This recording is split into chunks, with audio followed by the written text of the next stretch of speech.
Everyone, how's it going? Azrin here, owner of the Calgary Language Nerds, and welcome to today's podcast episode and, of course, YouTube video. In today's Learn Gujarati with Me episode, I would like to do two different things. First of all, I want to cover some language learning fundamentals. I think this is going to be very important. And next, we're going to dive into the Gujarati portion of the episode.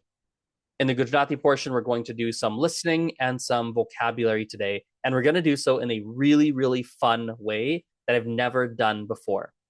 But first, let's talk about some language learning fundamentals. I want to talk about the importance of vocabulary. You may have noticed that in these recent Learn Gujarati with Me episodes, we've been doing a lot of listening-based videos. I talk, it's very authentic, very free-flowing. And the reason for that is that listening and reading, they both do this, listening and reading, when done in an authentic sort of a way, free-flowing, authentic, they increase your vocabulary. They help you to learn more words.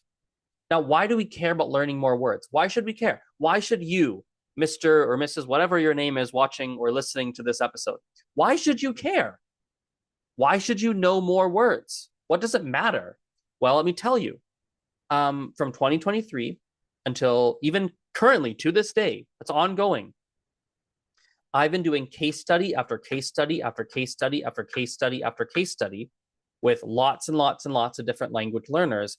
And we've been looking at and measuring, almost like a scientist, something like that, measuring their fluency. We measure their, we might measure their pronunciation. We might measure their vocabulary, we might measure their speaking ability, their listening ability, like grammar, we measure a whole bunch of different things. And I got to tell you something really interesting that I've noticed from 2023 until now. There is a direct connection, a direct connection between your vocabulary size, specifically active vocabulary. That's what I've been mostly focused on. Active vocabulary means what words can you pull to mind quickly? Not, oh, if you think about it, what words could you? No. Like what's readily accessible in your brain. That's kind of what active vocabulary means. There's a direct connection between your active vocabulary size and basically every other aspect of language. If you have a high active vocabulary size, your listening comprehension tends to be better. Your speaking tends to be better. Often your grammar tends to be better. Often, but well, that one maybe not. The grammar tends to be better, yes. Your reading tends to be better. Your ability to write would tend to be better. Like that active vocabulary size, by boosting that up, you get so many other benefits by doing that. So then the question becomes, how do you increase your active vocabulary size? What do you do? How do you learn more words? Do you print off vocabulary lists and study them? Do you do flashcards? How do you learn more words? What do you do? Well, nothing's wrong with flashcards. Nothing is wrong with vocabulary lists. Nothing is wrong with doing it like that. But it is generally, from what I can tell, best to increase your vocabulary by doing lots of authentic listening and reading. Lots of authentic listening and reading.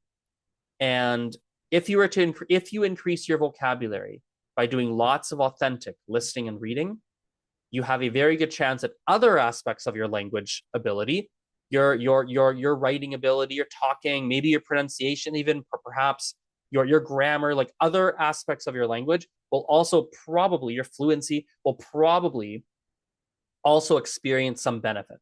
So lots and lots. So the number one rule, the most important thing for language learners, one of the most important things is to do lots, especially if you don't really know, actually really for all levels, the number one or one of the most important things is for you to do lots of listening and reading.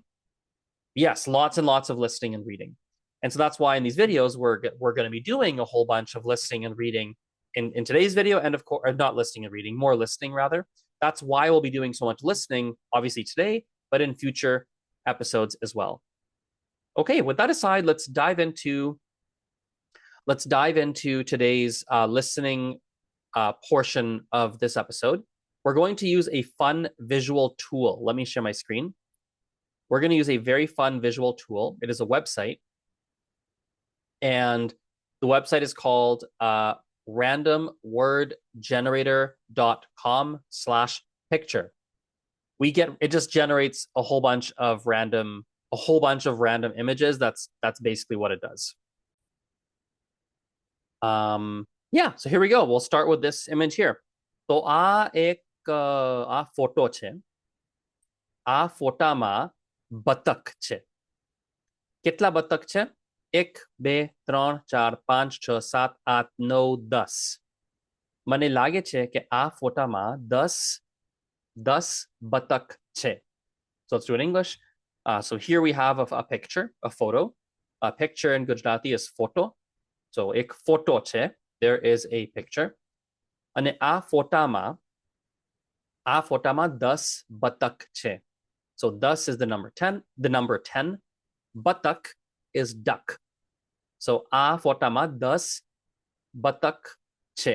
There are 10 ducks in this picture.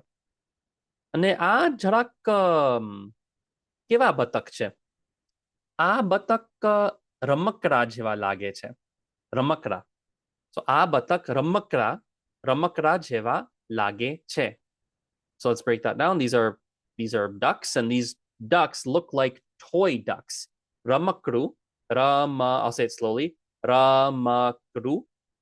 Actually, I can even show you. Actually, not to say it out loud. Yeah, Ramakru. So Ramakru is a toy. If you have multiple toys, you have Ramakra. So આ રમકડા જેવા લાગે છે.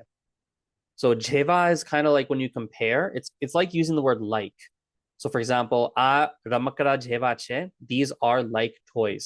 A ramakra jeva batak che. અને મને લાગે છે કે આ બતક ઇટલીમાં હશે. હા, આ બતક ઇટલીમાં હશે.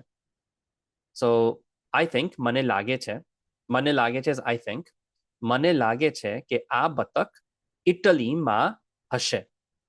So I think these ducks must be in Italy. Hashe or hase, depends on the person talking. Hashe or hase kind of has two meanings. One of them is like they will be, like, oh, where will they be? Where will they be tomorrow? Kya hashe kale? Right? Where will they be tomorrow? Hashe or hase, two ways to pronounce it. Also could be like they must be. So I said a batak Italy ma hashe. They must be in Italy. They must be. Italy ma hashe. Ne? I don't know why, but I feel like they're Italian ducks. Okay, chalo. એક બીજો photo જોઈએ. આ શું છે? મને ખબર નથી આ શું છે. આ ગ્લાસ છે કે મને ખબર નથી આ શું છે. ચાલો એક બીજો ફોટો જોઈએ. ના, આ નહીં.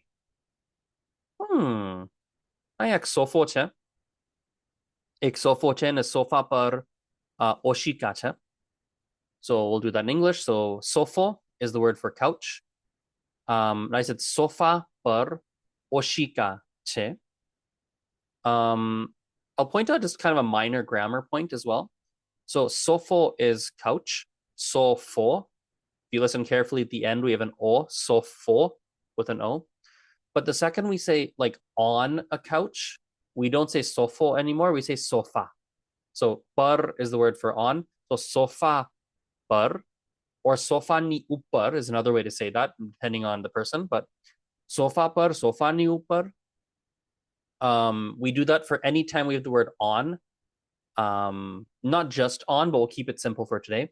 Sofa par, right? Not sofo par. Sofa par oshika che. Oshika su che. Oshika is pillows. And again, some people say osika. In fact, my family does say osika. We say osika che, but I'm saying oshika today. So આ sofa પર ઓશિકા છે. Okay, અને એવું લાગે છે કે કદાચ આ પાર્કમાં છે.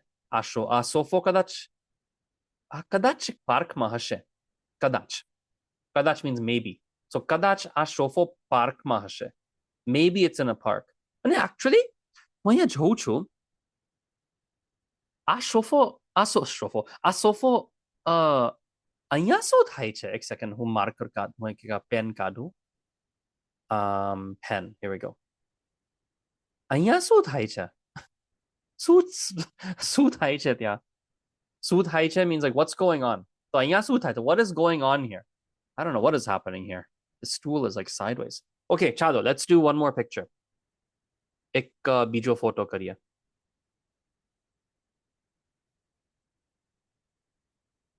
અરે આ શું થયું અહીંયા? તો આ ફોટામાં શું છે? આ ફોટામાં સાયકલ છે. સાયકલ એટલે bike. like a bicycle is a cycle. એક સાયકલ છે ને એક ને બરફ છે. સ્નો છે. બરફ ગુજરાતીમાં એટલે સોરી અંગ્રેજીમાં એટલે આઈસ અથવા સ્નો. તો આ ફોટામાં બરફ છે સફેદ સફેદ ને એવું લાગે છે કે એક માણસ છે. એક પગ દેખાય છે પગ. સો પગ ઇઝ અ લેગ ઓર અ ફૂટ. પગ છે અને બરફમાં એક આઈ થિંક કે મને લાગે છે કે એક માણસ છે બરફમાં. So I think there's a person. Manas એટલે person or a man. Kind of a person, I suppose. એક માણસ છે. So there's a person. And where is he? આ માણસ તો બરફમાં છે. He's in the ice or in the snow rather. મને ખબર નથી કેમ આ માણસ સાયકલ ચલાવતો હતો. બરફ ઠંડી ઠંડી કેનેડા જેવું લાગે છે actually. મને એવું લાગે છે કે કેનેડામાં છે. કારણ કે કેનેડામાં કેટલો બધો બરફ છે અહીંયા. So I was saying in Canada we have a lot of snow and ice. કેનેડામાં કેટલો ખૂબ જ બરફ છે. બહુ જ સ્નો છે કેનેડામાં. તો મને લાગે છે કે કદાચ આ માણસ કેનેડામાં રહેતો હશે. So I was thinking maybe he lives in Canada. કદાચ આ માણસ કેનેડામાં રહેતો હશે. Or I could say રહેતા હશે. Maybe he must be living in Canada. Although why he's riding a bike in the snow like this makes absolutely no sense to me. Anyway, chalo, let's wrap that up there. I had a lot of fun with this. This is fun. I think I'll make more videos like this. Sometimes I don't know what to talk about in these videos. Like, what do I talk about in Gujarati? I know you have to listen to stuff. I know you have to get lots of listening practice and it has to be kind of interesting. And I'm like, I don't know what to talk about. But this random picture website makes it easier. So, okay. Have a nice day. See you in the next video. Aujo. Bye.